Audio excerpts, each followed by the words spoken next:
नमस्कार मित्रों, कल हम लोगों ने बायोलॉजी की स्टडी की थी। अगले लेक्चर में आज हम लोग दूसरे लेक्चर में बायोलॉजी की फिर से स्टडी करने वाले हैं, क्लास 11 साइटोलॉजी की। कल हम लोगों ने देखा था ओरिजिन ऑफ सेल कैसे हुई थी और सेल की डिस्कवरी किसने की थी, लिविंग सेल की डिस्कवरी कैसे हुई थी और नॉन लिविंग सेल की डिस्कवरी कैसे हुई थी। लिविंग सेल की डिस्कवरी जो एंटोनी वान लीवेनहॉक ने की थी रेनफॉल में, और नॉन लिविंग सेल की डिस्कवरी रॉबर्ट हुक ने की थी, जो कि कॉर्क में उन्होंने डिस्कवरी की थी। हेक्सागोनल टाइप की सेल थी जिसमें कि साइटोप्लाज्म एब्सेंट था। आज हम लोग पढ़ेंगे सेल थ्योरी के बारे में और टाइप ऑफ सेल के बारे में। तो सबसे पहले हम सेल थ्योरी के बारे में पढ़ेंगे। सेल थ्योरी सबसे पहले सेलेडिन और स्वान नामक दो वैज्ञानिकों ने सेल थ्योरी प्रपोज की थी। जो सेलेडिन थे वो बॉटनिस्ट थे और जो स्वान थे वो जूलॉजिस्ट थे। ये दोनों अलग अलग कंट्री में रहकर सेलेडिन ने 1824 में तथा स्वान ने 1839 में स्टडी कर रहे थे। दोनों का पर्पस सेल ही था, सेल थ्योरी ही था। फिर एक सेमिनार में दोनों मिले, फिर दोनों मिलके साथ में अपने अपने एक्सपेरिमेंट को शेयर किया और फिर उन्होंने सेल थ्योरी प्रपोज की। तो सेल थ्योरी की जो डिस्कवरी जाती है वो दो साइंटिस्टों को जाती है, जो कि मैथेलिस जैकब सेलेडिन और थियोडर स्वान थे। ये दोनों ये बॉटनिस्ट थे और जूलॉजिस्ट थे। इन्होंने जब दोनों लोगों ने साथ में मिलके सेल के ऊपर डिस्कवरी की, तो इन्होंने कई सारे टर्म्स दिए कि सेल कैसे होती है, सेल के बारे में कई सारे टर्म्स दिए। जैसे कुछ टर्म्स मैंने लिखे हैं, जैसे कि cell is the basic unit of functional unit of life की जो सेल है, जैसे सेल बेसिक यूनिट है ऑल लिविंग थिंग्स की। कल भी मैंने आपको बताया था कि विदाउट सेल के कोई लिविंग कहला ही नहीं पाएगा। तो ये सबसे पहले उन्होंने बताया। फिर ये इन्होंने बताया कि सेल जो है इस ऑल लिविंग थिंग्स की स्मॉलेस्ट यूनिट है। जो सेल होती है उसमें प्रोटोप्लाज्म होता है, सेल जेनेटिक मटेरियल को कंटेन करती है ये, और फिर उसके बाद में जेनेटिक मटेरियल को कंटेन करती है। स्मॉलेस्ट यूनिट है ऑल लिविंग थिंग्स की।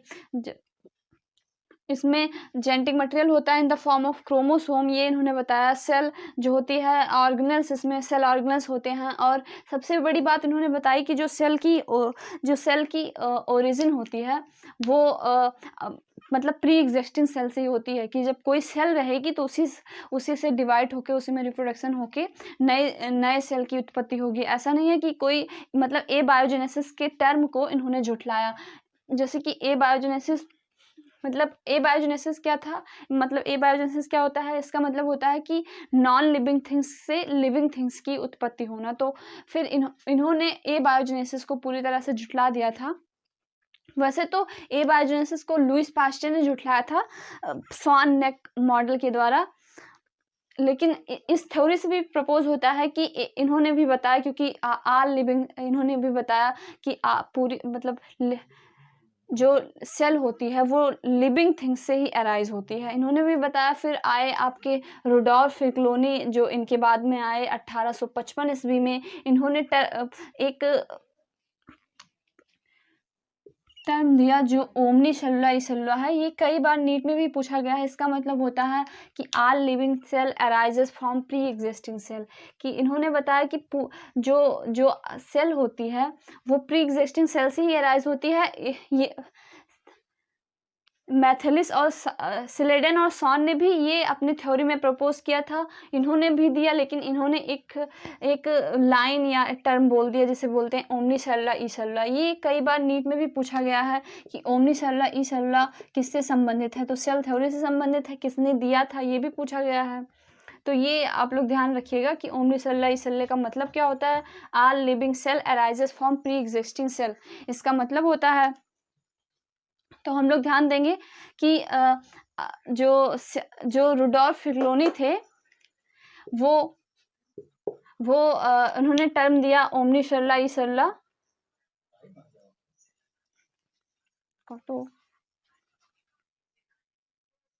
तो रुडोल्फ रिग्लोनी ने जो टर्म दिया ओमनी सेलुला ई सेलुला ऑल लिविंग थिंग अराइज होती है प्री एग्जिस्टिंग सेल से, ये टर्म दिया। उसके बाद सेल थ्योरी आपकी कंप्लीट होती है। हम आगे चलेंगे type of cell. Type of cell के बारे में पढ़ेंगे।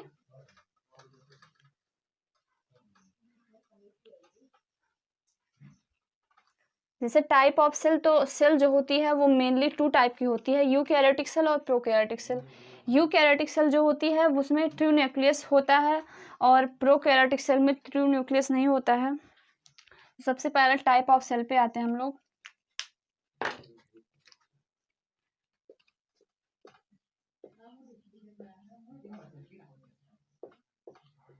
टाइप ऑफ सेल, तो type of cell mainly 2 type की होती हैं।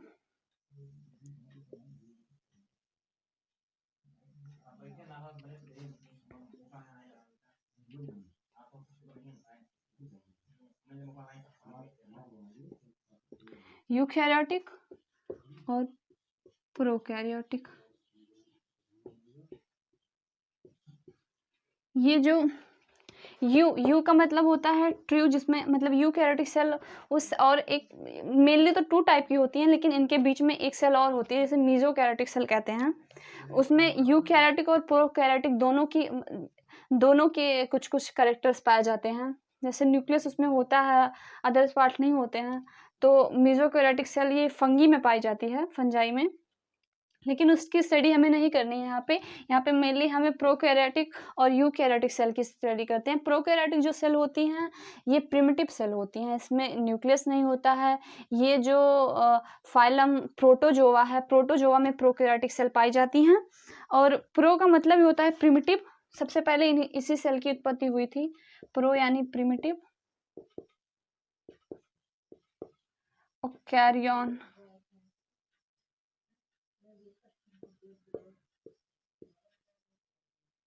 कैरियन यानी न्यूक्लियस। तो जो प्रोकैरियोटिक सेल होती हैं, क्योंकि न्यूक्लियस के बेस पे ही इसको डिवाइड किया गया है, जो सेल हैं उनको न्यूक्लियस के बेस पे ही 2 टाइप से डिवाइड किया गया है, यूकैरियोटिक और प्रोकैरियोटिक। तो इसके नेम से ही हम पता कर सकते हैं कि प्रोकैरियोटिक सेल है प्रिमिटिव सेल। प्रो यानी जो प्रो मतलब है, जैसे प्रो हो गया, इसका मतलब प्रिमिटिव होता है। बायोलॉजी में कहीं भी प्रो आएगा तो उसका मतलब प्रिमिटिव होता है।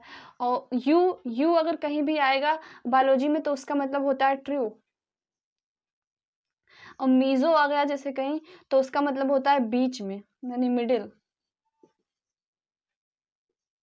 तो ये सब टर्म्स होते हैं बायोलॉजी में, इसको याद रखना होता है। तो इसी बिना रटे अगर ये टर्म याद है तो हम कुछ ना कुछ तो गेस ही कर सकते हैं, गेस कर ही सकते हैं। तो प्रोकैरियोटिक यानी जिसमें होता है न्यूक्लियस जो होता है वो प्रिमिटिव टाइप का होता है। और जो न्यूक्लियस, जैसे लैटिन वर्ड में न्यूक्लियस को कैरियन बोलते हैं, तो जो न्यूक्लियस होता है प्रोकैरियोटिक सेल में वो प्रिमिटिव टाइप का होता है। और फिर यूकैरियोटिक सेल के बाद में यूकैरियोटिक सेल में आते हैं, तो यू का मतलब होता है ट्रू।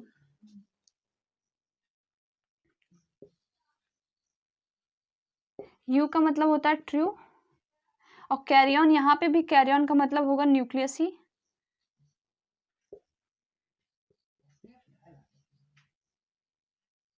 तो इस जो यूकैरियोटिक सेल होती हैं उसमें ट्रू न्यूक्लियस पाया जाता है, और जो प्रोकैरियोटिक सेल होती हैं उसमें ट्रू न्यूक्लियस नहीं पाया जाता है। एक डिफरेंस ये हो गया जो कि मेन डिफरेंस होता है आपका।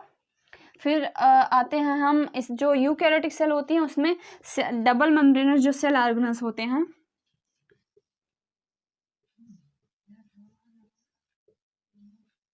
जैसे कि डबल मेम्ब्रेनस सेल ऑर्गेनल्स जो होते हैं पाए जाते हैं। इसमें जो डबल मेम्ब्रेनस सेल ऑर्गेनल्स होते हैं वो नहीं पाए जाते हैं। अब डबल मेम्ब्रेनस सेल ऑर्गेनल होते कौन है, ये क्वेश्चन आता है। तो जैसे आपकी माइटोकॉन्ड्रिया हो गई,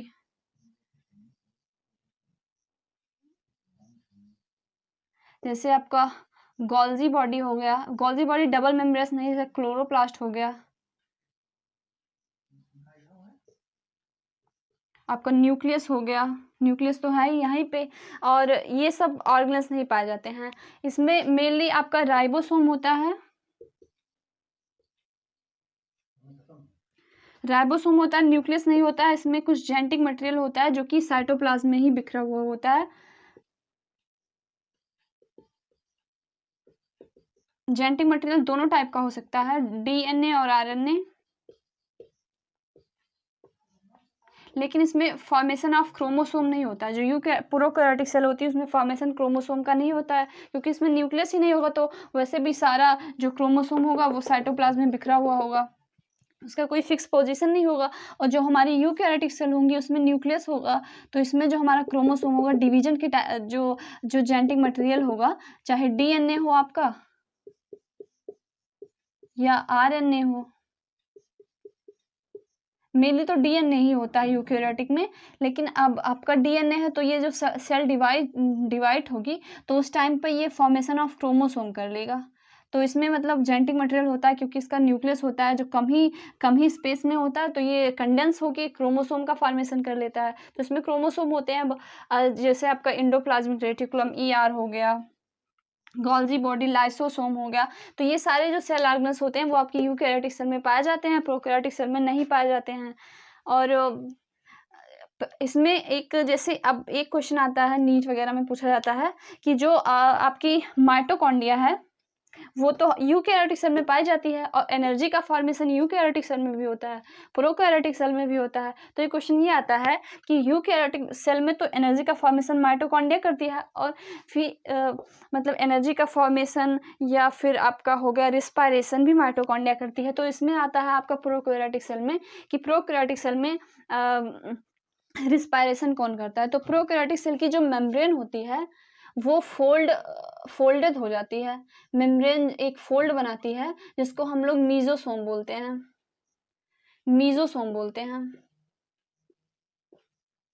ये आपका रिस्पायरेशन करता है प्रोकैरियोटिक सेल में। तो ये क्वेश्चन काफ़ी बार नीट में आया है कि प्रोकैरियोटिक सेल में रिस्पायरेशन कैसे होता है। जैसे यूकैरियोटिक सेल में तो आपका माइटोकॉन्ड्रिया कर देती है, लेकिन प्रोकैरियोटिक सेल में कैसे होता है, तो ये मीजोसोम के द्वारा होता है। इसे याद रखिएगा, जब हम लोग सेल ऑर्गेनल्स पढ़ेंगे तो उसमें आएगा ही, लेकिन अब बता दे रही हूँ कि याद रखिए, क्योंकि ये क्वेश्चन इंपॉर्टेंट है।